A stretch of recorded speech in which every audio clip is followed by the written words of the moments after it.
দেখো, আমাদের আজকে যে অংশটা করব আমরা, গত ক্লাসে হচ্ছে আমরা কোরিলেশনটা দেখছি, আজকে হচ্ছে আমরা রিগ্রেশনটা দেখবো।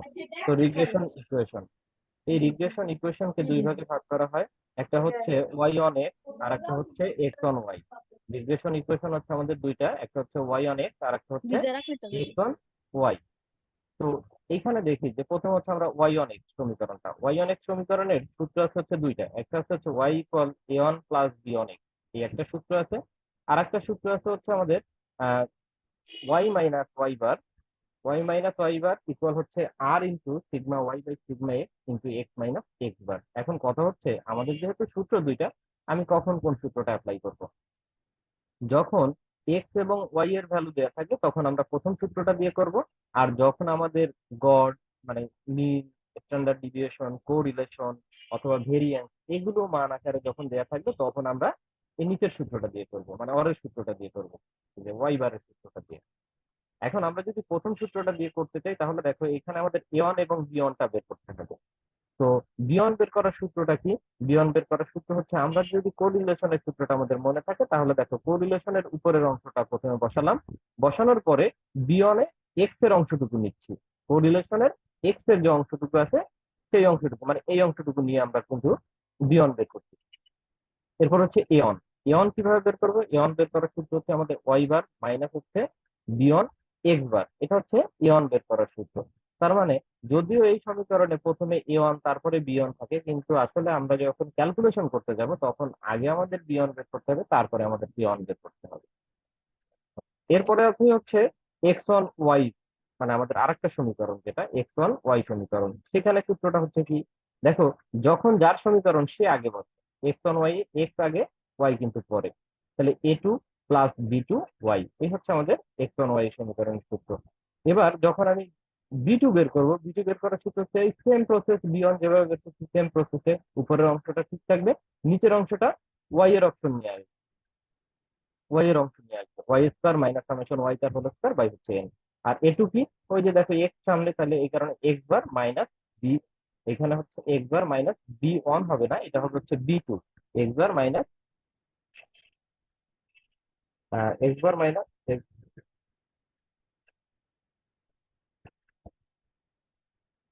এক্স বার মাইনাস হচ্ছে বি টু ওয়াই বার। আচ্ছা, আর অথবা মনে করো যখন এক্স আর ওয়াই এর মান দেওয়া থাকবে না, যখন মিন, ভেরিয়েন্স বা স্ট্যান্ডার্ড ডিভিয়েশন বা কোরিলেশন থাকবে, তখন আমরা এই অরের সূত্রটা বা অথবা সূত্রটা অ্যাপ্লাই করবো। এইটুকু বিষয় কি আমরা ক্লিয়ার?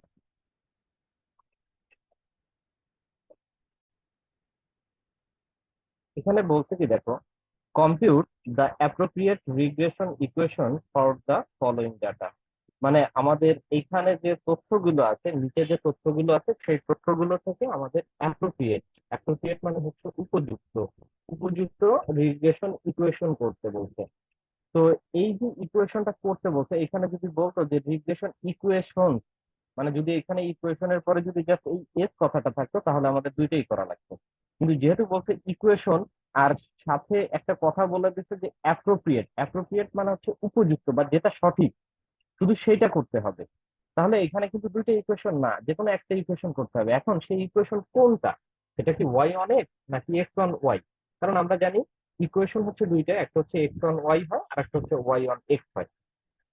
এখন আমরা একটু এই ইনফরমেশন গুলো একটু পড়ে দেখি। দেখো, বলতে হচ্ছে এক্স, যার পাশে বলা হচ্ছে ইন্ডিপেন্ডেন্ট ভেরিয়েবল, ইন্ডিপেন্ডেন্ট মানে যে স্বাধীন ভেরিয়েবল বা স্বাধীন চলক, এক্স এর কিছু মান দেওয়া আছে। ওয়াই হচ্ছে ডিপেন্ডেন্ট ভেরিয়েবল, মানে যেটা নির্ভরশীল চলক। তো এক্স আর ওয়াই দেয়া আছে, এক্স এবং ওয়াই এর মান দেয়া আছে, তাহলে আমি যে সমীকরণটাই করি না কেন আমাকে কিন্তু ওই যে প্রথম অপশনটা অ্যাপ্লাই করতে হবে, যে A one plus B one X, অথবা Y equal A one plus B one X, অথবা X equal A two plus B two Y. আমাদের এই সমীকরণ দিয়েই অঙ্কটা করতে হবে। এখন কথা হচ্ছে যে এই ইন্ডিপেন্ডেন্ট এবং হচ্ছে ডিপেন্ডেন্ট বিষয়টা কিরকম? ইন্ডিপেন্ডেন্ট মানে হচ্ছে স্বাধীন, আর ডিপেন্ডেন্ট মানে হচ্ছে পরাধীন।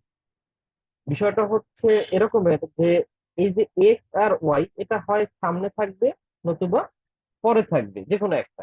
এখন কে সামনে থাকবে আর কে পরে থাকবে এটা সম্পর্কে আমরা যদি বলি, দেখো ডিপেন্ডেন্ট, একটা আমরা একটা কাল্পনিক ভাবে একটা মানুষের কথা চিন্তা করি, একটা বয়স্ক মানুষ, লাঠিতে ভর দিয়ে চলে। তো এখানে আমরা দুইটা বিষয় পাচ্ছি, একটা হচ্ছে মানুষ আর একটা হচ্ছে লাঠি। এখন দেখো তো, এখানে লাঠি কি নির্ভরশীল মানুষের উপরে নির্ভরশীল, নাকি মানুষটা লাঠির উপরে নির্ভরশীল? মানুষটা লাঠির উপর নির্ভরশীল। মানুষটা লাঠির উপর নির্ভরশীল, তার মানে যে নির্ভরশীল সে থাকে কি পিছনের দিকে, পিছনের সাইডে। আর যে স্বাধীন সে থাকে কিন্তু সামনের সাইডে। তার মানে ওয়াই থাকবে কিন্তু পিছনে, আর এক্স থাকবে কি সামনে। এই বিষয়টা কি ক্লিয়ার? জি ভাইয়া। আচ্ছা, যদি বিষয়টা ক্লিয়ার হয় তাহলে যদি আমরা বলি ওয়াই যদি পিছনে থাকে, তাহলে ওয়াই পিছনে মানে ওয়াই কে আমি আগে ধরলাম, আর এক্স কে যদি আমি পরে ধরি তাহলে এর ভিতরে একটা প্রিপজিশন ওয়ান যুক্ত করে দিই, তাহলে সেটা কি ওয়াই অন এক্স হয় না?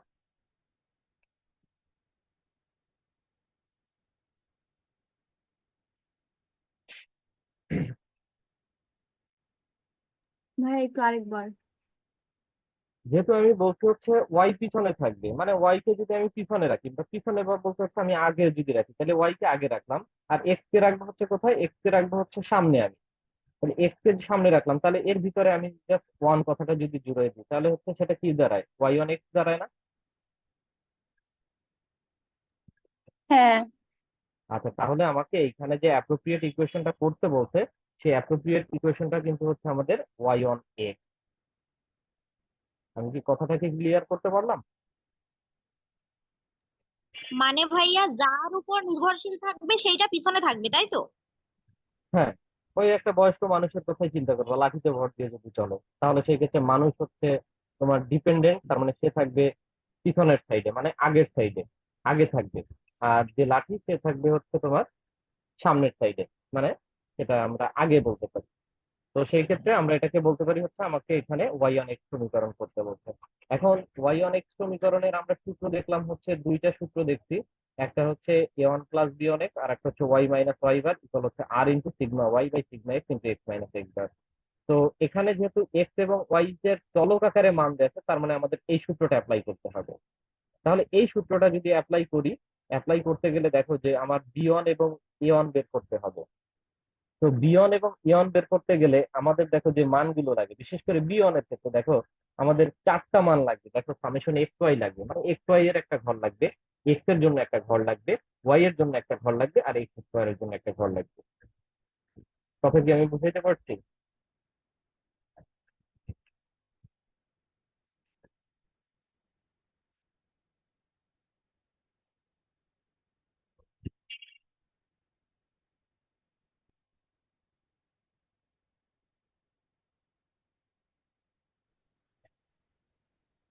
আচ্ছা, তাহলে দেখো আমরা চার কলাম বিশিষ্ট একটা ঘর করলাম। যদি আমরা এই অঙ্কে দুইটা ইকুয়েশনই করতাম তাহলে আমরা পাঁচ কলাম বিশিষ্টই ঘর করতাম। যেহেতু আমাদের এখানে বিয়ন এবং ইয়ন বের করা লাগবে, বিয়ন বের করতে গেলে আমার এক্স লাগবে, ওয়াই লাগবে, এক্স স্কোয়ার লাগবে, আর এক্স ওয়াই এর মান লাগবে। তাহলে আমি প্রথম কাজ হচ্ছে আমাদের এই টেবিল করব। টেবিল করার পরে তারপরে আমি লিখবো regression equation of Y one X. Then আমি এই সূত্রটা লিখবো। সূত্রটা লেখার পরে আমি একটু ফাঁকা রাখবো। ফাঁকা রাখার পরে তারপরে হচ্ছে আমি প্রথমে হেয়ারে বিয়ন বের করবো। তাহলে বিয়ন বের করার এই যে সূত্র আছে সেই সূত্রটা আমি লিখলাম। লেখার পরে আমি মান বসাবো। মান বসানোর পরে আমি ক্যালকুলেশনটা করে রাখলাম। তো ক্যালকুলেশন তো আমাদের মনে হয় মানে বুঝতে কোনো সমস্যা নাই।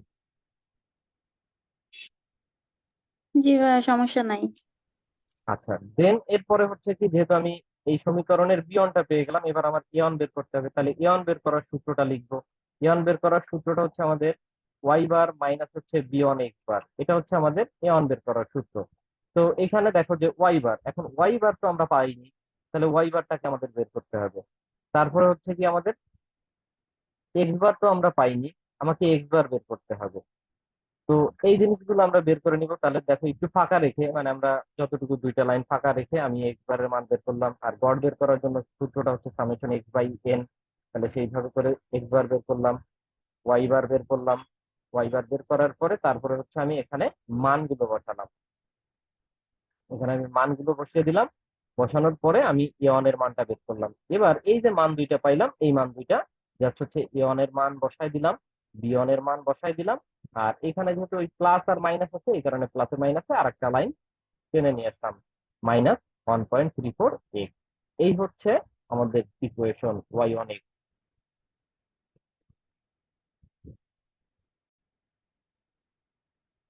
দেখি আমাদের প্রবলেম 9-এ কি বলছে।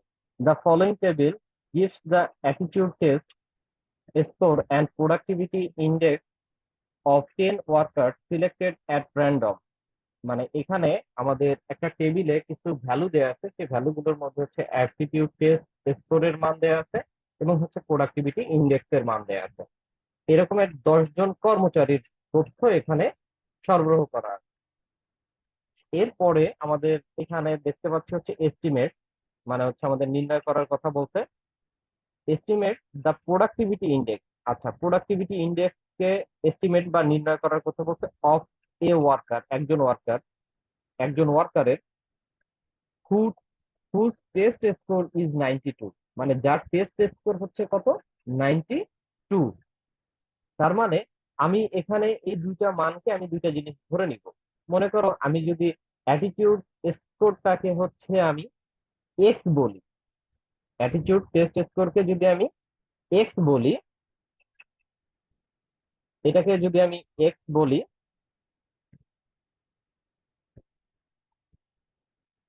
আর প্রোডাক্টিভিটি ইন্ডেক্সকে যদি আমি ওয়াই বলি, তাহলে হচ্ছে আমাদের এখানে যেটা পাচ্ছি সেটা হচ্ছে, এখানে দেখো তাহলে কার মানটা বের করতে বলছে, প্রোডাক্টিভিটি ইন্ডেক্স। আচ্ছা, প্রোডাক্টিভিটি ইন্ডেক্স আমি বলতে হচ্ছে অ্যাটিটিউড স্কোরকে আমি যদি এক্স বললাম আর প্রোডাক্টিভিটি ইন্ডেক্সকে আমি ওয়াই বললাম, তাহলে হচ্ছে আমরা দেখতে পাচ্ছি যে এখানে প্রোডাক্টিভিটি ইন্ডেক্সকে বের করতে বলছে, মানে কি এক্স এর মান বের করতে বলছে না?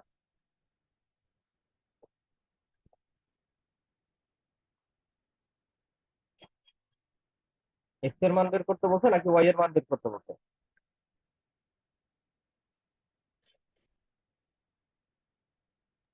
না বুঝে।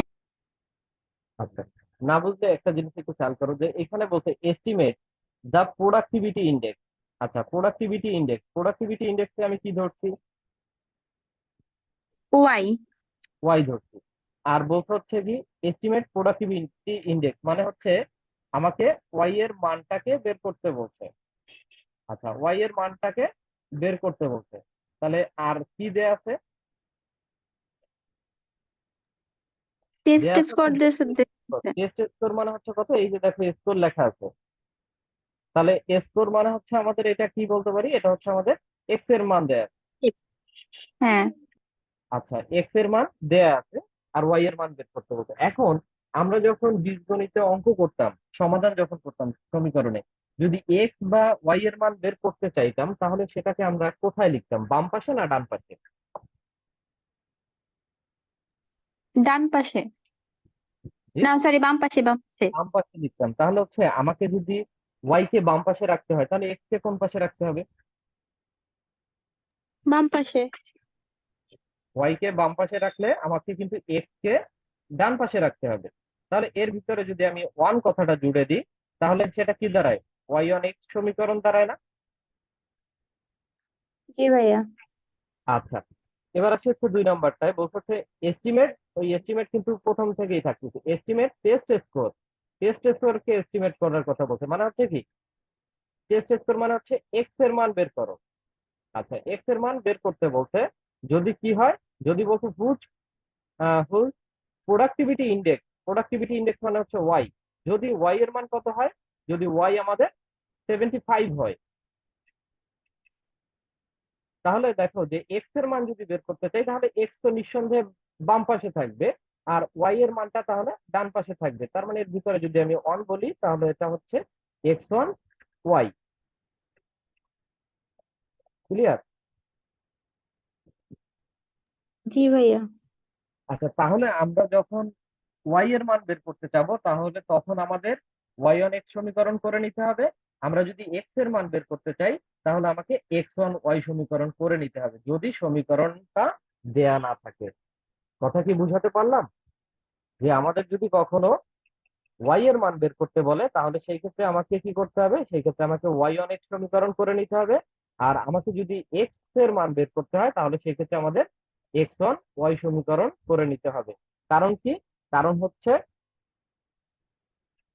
যে নর্মাল যে বিষয়টা, যে যেহেতু আমি ওয়াই এর মান বের করবো, ওয়াই বাম দিকে থাকবে, এক্স এর মান বের করলে এক্স বাম দিকে থাকবে, এই শর্তের উপর ডিপেন্ড করে আমাদের এইখানে কাজটা করতে হবে। তার মানে আমরা দেখতে পাচ্ছি এখানে আমাকে কিন্তু কোনো ইকুয়েশন করার কথা বলেনি, জাস্ট বলতে হচ্ছে কি প্রথমটায় ওয়াই এর মান বের করো যদি এক্স এর মান 92 হয়, পরেরটায় বলতে হচ্ছে এক্স এর মান বের করো যদি ওয়াই এর মান 75 হয়। তার মানে আমাকে এই দুইটা রিকোয়ারমেন্ট করার জন্য ওয়াই এর মান বের করার জন্য ওয়াই অন এক্স করে নিতে হবে, এক্স এর মান বের করতে গেলে এক্স অন ওয়াই সমীকরণ করে নিতে হবে। এইটুকু কথা কি বুঝাতে পারলাম? জি ভাইয়া। আচ্ছা, তাহলে আমাদের কাজ হচ্ছে কি, আমাদের কাজ হচ্ছে প্রথমে হচ্ছে এই এক্স অন ওয়াই বা ওয়াই অন এক্স যদি করতে চাই, তাহলে আমাকে প্রথমে টেবিল করে নিতে হবে, কারণ আমাদের ওই যে এ ওয়ান বি ওয়ান দিয়েই তো, ওই সূত্র দিয়েই তো করতে হবে, এ ওয়ান বি ওয়ান বা এ টু বি টু, এটা দিয়ে করতে হবে। আর এটা দিয়ে যদি করতে হয় তাহলে আমাকে অবশ্যই টেবিল করতে হবে, কারণ বি ওয়ান বের করার জন্য লাগে হচ্ছে সামেশন এক্স ওয়াই, এক্স এর মান লাগে, ওয়াই এর মান লাগে, এক্স স্কোয়ার এর মান লাগে। আর ওয়াই ওয়ান এই এক্স ওয়ান ওয়াই সমীকরণ বি টু বের করতে গেলে, তখন আমাদের এক্স ওয়াই লাগে, এক্স এর মান লাগে, ওয়াই এর মান লাগে, ওয়াই স্কোয়ার এর মান লাগে, এই মানগুলো আমাদের বের করতে হবে। তার মানে যেহেতু দুইটা সমীকরণ একত্রে আছে, আমি একবারে একটা 5 কলাম বিশিষ্ট টেবিল করে নিব। এই টেবিলটাকে কমপ্লিট করার পরে দেন হচ্ছে আমি ইকুয়েশন দুইটা করব। তাহলে প্রথমে লিখলাম হচ্ছে regression equation of Y one X, লেখার পরে আমি সূত্রটা লিখলাম, লিখে আমি একটু ফাঁকা রাখবো, ফাঁকা রেখে আমি প্রথমে বিয়ন বের করব, বিয়ন বের করার পরে তারপরে আমি ইয়ন বের করব। ইয়ন বের করতে গেলে দেখা যাচ্ছে ওয়াই বার এবং হচ্ছে এক্স বারের মান লাগবে, তো আমি একটু ফাঁকা রেখে আমি এক্স বারের মান বের করব, ওয়াই বারের মান বের করব, বের করে আমি এ ওয়ান এর মান কমপ্লিট করব। করার পরে এই মানটাকে আমি এই সমীকরণে বসায় দিব, বসায় দিলে আমাদের ওয়াই অন এক্স শেষ। দেন ঠিক সেম প্রসেসে আমাকে এক্স অন ওয়াই বের করতে হবে। এই যে আমি regression equation of X on Y, দেখো সেই ক্ষেত্রেও ওই সেম প্রসেসে কাজটা করতে হবে। সূত্রটা লিখলাম, লেখার পরে জায়গা ফাঁকা রাখবো, ফাঁকা রেখে আমাকে প্রথমে বি টু বের করতে হবে। বি টু বের করার এই যে সূত্র, জাস্ট হচ্ছে ওইখানে এক্স এর অংশ ছিল, এখানে নিচে ওয়াই এর অংশ দিয়ে করলাম, করে একটা মান পাবো। দেন হচ্ছে আমি এ টু বের করবো, এ টু বের করার জন্য x bar minus B, x bar minus হচ্ছে বি টু ওয়াই বার হবে, বি টু ওয়াই বার। দেন এই সমীকরণ এ টুর মানটা বের করব সমীকরণটা থেকে, করার পরে যেহেতু এক্স বার এবং ওয়াই বার পূর্বে বের করা আছে, নতুন করে এখানে আর বের করা যাবে না বা বের করা লাগবে না, তো ওইটা দিয়েই আমরা কাজ করব। করার পরে এ টু এবং বি টুর মানটা আমরা হচ্ছে এই যে সমীকরণের যে জায়গাটা ছিল সেই সমীকরণে বসাই দিব। আমি যখন সমীকরণে মান বসাবো তখন হচ্ছে আমাদের ওই যে ডান পাশে যে মানটা থাকবে সেই মানটা সবসময় ওইভাবেই বসে যাবে, মানে যে চলকটা থাকবে এক্স বা ওয়াই যাই থাকুক না কেন সেটা বসে যাবে, সেখানে কিন্তু ওটা করা যায় না। দেন এবার আমি লিখছি method one, if test score, ওই যে বলছিল যদি টেস্ট স্কোরের মান এক্স ইকুয়াল হচ্ছে 92 হয়, দেন প্রোডাক্টিভিটি ইন্ডেক্স ওয়াই ইকুয়াল, এই ওয়াই ইকুয়াল দিয়ে এই যে ওয়াই অন এক্স এর যে সমীকরণটা পাইলাম, এই যে সমীকরণটা, এই সমীকরণে এই এক্স এর এখানে 92 বসায় দিলাম, বসায় দিয়ে আমাদের ক্যালকুলেশনটা করে ফেলছি। আর ঠিক একই process, if productivity index Y equal হচ্ছে 75, then test score X equal, ওই যে এক্স অন ওয়াই সমীকরণ যে পেলাম, এই সমীকরণে এই ওয়াই এর যে মানটা, এই ওয়াই এর মানটা এখানে বসায় দিব, বসায় দিলে আমাদের অ্যান্সার শেষ, আমাদের রিকোয়ারমেন্ট শেষ হয়ে যাবে।